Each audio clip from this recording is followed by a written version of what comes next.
તો હેલો દોસ્તો, સ્વાગત છે નવા વિડીયોમાં। હવે આપણે આ વિડીયોમાં જોઈશું કે જેમને ધારો કે ધોરણ 10 પછી ડિપ્લોમાની અંદર ફોર્મ ભર્યું હોય અને એમણે જે છે મોક રાઉન્ડની અંદર ચોઇસ ફિલિંગ કરી હશે, તો એનું જે રિઝલ્ટ જે છે ક્યારે આવશે અને તમને જે મોક રાઉન્ડમાં ધારો કે એડમિશન મળશે તો એ તમારું ફાઇનલ ગણાશે કે નહીં ગણાય, અને રાઉન્ડ 1માં તમારે ફરી પાછી ચોઇસ ફિલિંગ કરવી પડશે કે નહીં કરવી પડે, એના વિશે પણ આપણે આ વિડીયોની અંદર જોવાના છે।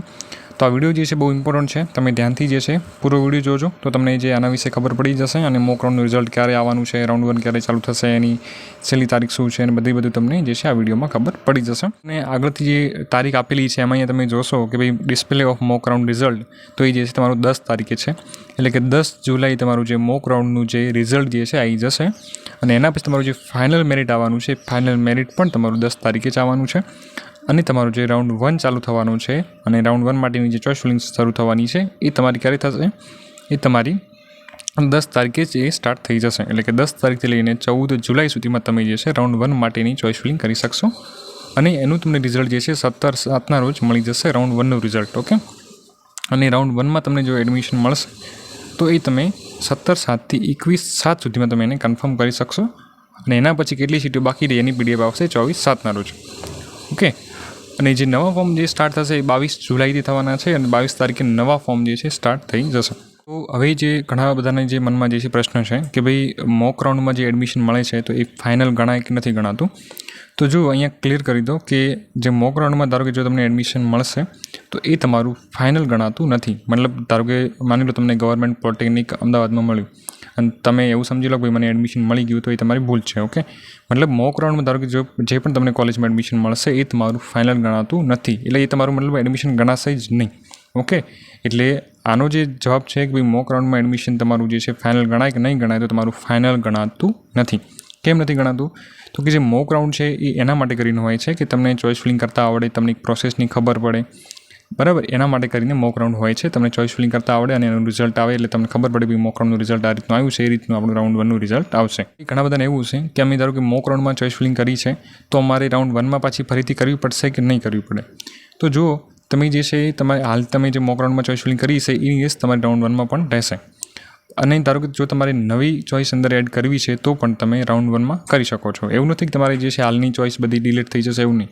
તમે જે પણ હાલ મોક રાઉન્ડમાં ચોઇસ ફિલિંગ કરી છે એની એજ તમારે રાઉન્ડ 1માં તો રહેશે જ। ઓકે, રાઉન્ડ 1 જ્યારે ચાલુ થશે ત્યારે એની એ ચોઇસ ફિલિંગ તો રહેશે જ, પરંતુ તમને મોક રાઉન્ડમાં જે છે એક આઈડિયા આવી જશે કે તમને જે તે કોલેજમાં એડમિશન મળ્યું કે નહીં મળ્યું। ઓકે, જસ્ટ આઈડિયા માટે છે। તો તમારે શું કરવાનું, ધારો કે એડમિશન ના મળે ત્યાં, તો તમારે રાઉન્ડ 1માં જે છે બીજી વધારે પણ ચોઇસ ફિલિંગ કરવાની છે, એટલે કે એની અંદર બીજી વધારે એમાં કોલેજ એડ કરવાની છે, જેથી કરીને તમને રાઉન્ડ 1માં કોઈ બીજી કોલેજમાં પણ એડમિશન મળી જાય। એટલે રાઉન્ડ 1માં તમારે શું કરવાનું છે, ધારો કે એડમિશન રાઉન્ડ 1માં મોક રાઉન્ડમાં ના મળે તો તમારે રાઉન્ડ 1ની અંદર જે છે થોડી વધારે ચોઇસ કરવાની, બરાબર છે, જેથી કરીને કોઈ કોલેજમાં એડમિશન મળે। અને ઘણા બધાને એવું હશે કે અમે મોક રાઉન્ડમાં ચોઇસ ફિલિંગ કરી નથી તો ચાલશે, તો ચાલશે। ઓકે, એટલે મોક રાઉન્ડમાં ચોઇસ ફિલિંગ કરવી એ ફરજિયાત નથી, પરંતુ રાઉન્ડ 1માં જે છે તમને એડમિશન મળશે એ તમારું ફાઇનલ એડમિશન ગણાશે।